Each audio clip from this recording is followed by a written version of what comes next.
जय जगन्नाथ। आज एक नुआ रेसिपी नहीं आसी कोबी आउ मटर कोबी मटर न्यू स्टाइल गोटे रेस्टोरेंट स्टाइल कोबी मटर तरकारी देखिपे केते बढ़िया देखा जाउची तरकारी। जदि आपण मो चैनल को नुआ आसी नुआ करी देखिचंती ताहले मो चैनल को निहाती सब्सक्राइब करेंगे, लाइक करेंगे, शेयर करेंगे और कमेंट मध्य करेंगे। आपणकर गोटे गोटे कमेंट बहुत भल लगे पढ़ा। फेसबुक रे देखुले निहाती फॉलो करें। चलतु देखा ए रेसिपी। आमे कोबी कि जब तरकारी करूँ से तेल रे भाजी ही करूँ। आज किंतु आमे तेल रे भाजबानी नुआ टाइप आम आज तरकारी करवा। फास्ट मु गोटे कड़ाई रे पानी फुटवा को छाड़ी देती। फुटुवा अवस्था रे पानी रे मु मटर को पकेली। मटर पकई सारिकी गोटे चामच लुण पकेली। मटर टिके समय फुटीगला 2-3 मिनिट फुटीगला ताकू मु काढ़ीदेली पानी सहित काढ़िली। जदि सेमती मटर को काढ़ी था मटरटा सिपिड़ी जाता पानी सहित काढ़िली। मटरटा सेमती गोटा गोटा होगी फुला फुला होगी रहिबो।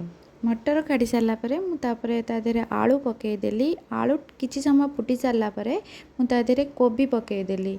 कोबी भी भल भाव जमीती 5 मिनट खंडे फुटीज कोबी जमी अधा 60% है भाया से कोबीटा को आम काढ़ीदे।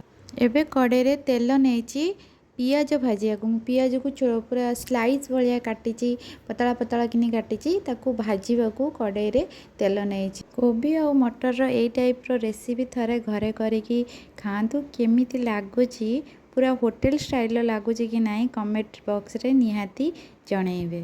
पियाज को पूरा पतला पतला काटिबे आ गोल्डन ब्राउन हवा पर्यंत ताको भाजिबे। धीरे धीरे किनी भाजिबे गोल्डन ब्राउन हवा पर्यंत पूरा भाजिबे। देखंतु पियाज एबे पूरा गोल्डन ब्राउन हो गलानी।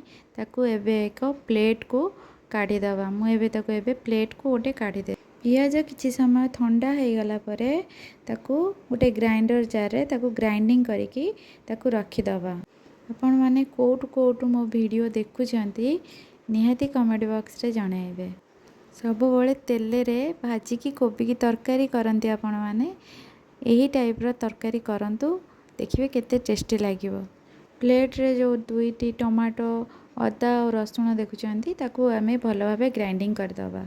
कड़ाई रे तेल गरम हो गला परे गोटे तेजपत्र 2टी लवंग 2टी गुजराती 4-5टी गोलमरीच आउ खंडे दालचीनी पकेकी तापरे बाटी रखिथिबा टमाटो अदा रसुण पेस्ट को पकेकी भल भाबे ताकू कसी दबा। स्वाद अनुसार लूण दबा, हल्दी गुंड हाफ चम्मच, जीरा गुंड गोटे चम्मच, धनिया गुंड गोटे चम्मच, लंका गुंड हाफ चम्मच, 4 स्पून मुठी दही नहीं। दही नॉर्मल टेम्परेचर रे नबा।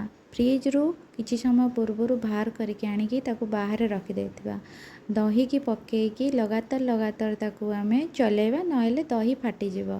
तापरे किछि समय परे पियाज रो जो बटाटा को रखिथिले ताकू आमे पकेबा। पियाज बटा पकेकी ताकू एमती किछि समय कसी दबा।